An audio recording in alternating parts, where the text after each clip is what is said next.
Tamad ba? Or like lazy?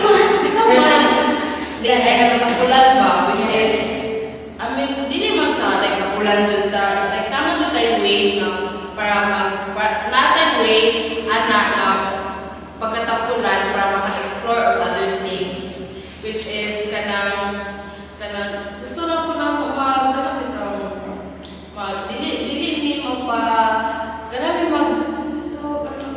I mean, other times explore the experience something, experience of mga other like sa itong ganan buhaton, grabe tao. Dili lang ta like mistake sa generation nila sa una, which is ganan sila nga makapag-stick ta sa generation nila sa una, which is ato ang magod kay ganahan na mag-explore more kana or mag like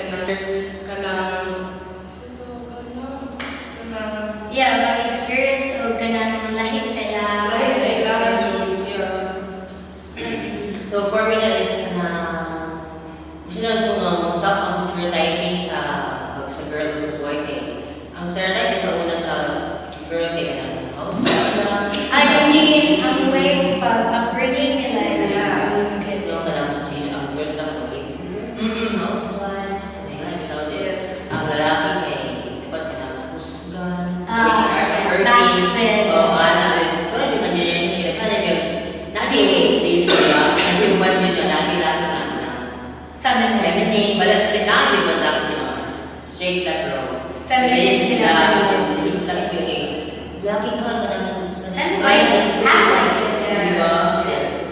Pero siguro no, what we can take from like ang gipangon is like we are all afraid of change. Actually, that's the main point because ano magud even siguro ako if na ako anak kay murag matinga imo magaling mo imo kuya or imo friend matinga lang usab lagi ka. See, so murag isud di siya i-accept magud kay sa ato akong parents nagiano po na nila sa ilang parents. Ina na murag dingala sila pag-raise, dingala sila pag kanang think na murag ana kani so murag ko yung i-apply sa ato akal murag yan na bakay usay magud adaptability is very kanang crucial dito kay dili siya ina-snap mo makuha ng mag-adapt ka. Even ako mga cousins, sila kamagula, sila ganun.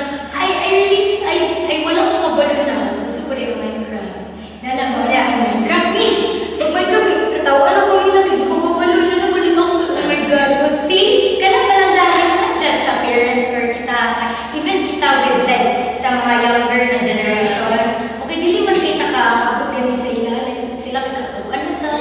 So, medyo usay, makating ko na, hala no, tigong na dyan ko. Inana na murag, hala no, murag dili na dyan ko kaabas sa ila, na isang, diba, yung mga iPad kids.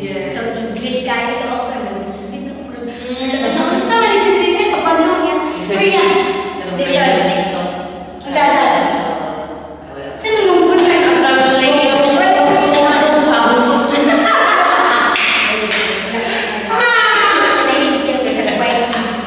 Pero yeah, more than ang main point is like change is very difficult. But I do hope kita tanan kay one day ma-accept na natin in our hearts. I know it's really hard kay there are a lot of changes going on within our lives, within ourselves, but like I just do hope na dili ko mawala ng pag-asa na murag even though na I change, but